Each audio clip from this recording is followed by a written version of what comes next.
నేటి ఆధునిక జీవితంలో కంప్యూటర్లు, సిస్టంలతోనే పని మొత్తం జరిగిపోతుంది. ఈ రోజుల్లో కంప్యూటర్ల ముందు కూర్చొని పనిచేసే వాళ్ళ సంఖ్య ఎంత పెరిగిపోతుందో వేరే చెప్పక్కర్లేదు.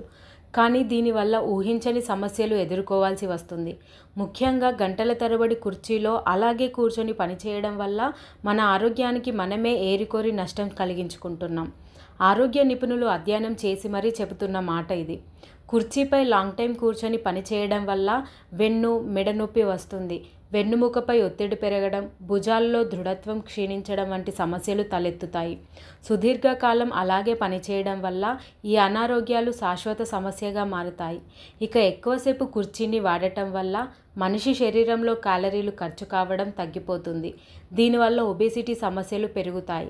మానసిక ఒత్తిడి, అలసట, డిప్రెషన్ వంటి సమస్యలు కూడా వస్తాయి.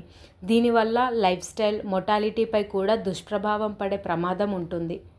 అయితే ఈ సమస్య నుండి ఎలా బయటపడాలి అని అనుకుంటే, సగటు వ్యక్తి పని చేస్తున్నప్పుడు ప్రతి అరగంటకు 5 నుండి 10 నిమిషాల వరకు విరామం తీసుకోవాలి. ఇలా చేయడం వల్ల అలసట తగ్గిపోతుంది. శరీరంలో రక్త ప్రసరణ సక్రమంగా జరుగుతుంది. కంప్యూటర్ ముందు కూర్చొని పనిచేయడం కంపల్సరీ కాబట్టి 7-8 గంటలు కుర్చీలో కూర్చోవాల్సి వస్తుంది. కాబట్టి క్వాలిటీ ఉన్న కుర్చీలో కూర్చోండి.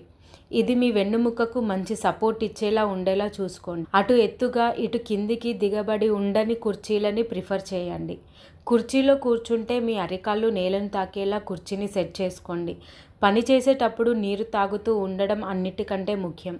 ఇది మీ జీర్ణక్రియను మెరుగ్గా ఉంచడమే కాకుండా శరీరానికి తాజాదనాన్ని ఇస్తుంది. అలాగే జంక్ ఫుడ్ జోలికి వెళ్లకుండా ఉండండి. ఇంటి నుండి తెచ్చుకున్న హెల్దీ ఫుడ్ని మాత్రమే తినండి. ఇలాంటి కనీస నియమాలు పాటించడం ద్వారా మిమ్మల్ని మీరు కొన్ని సమస్యల నుండైనా రక్షించుకోవచ్చు.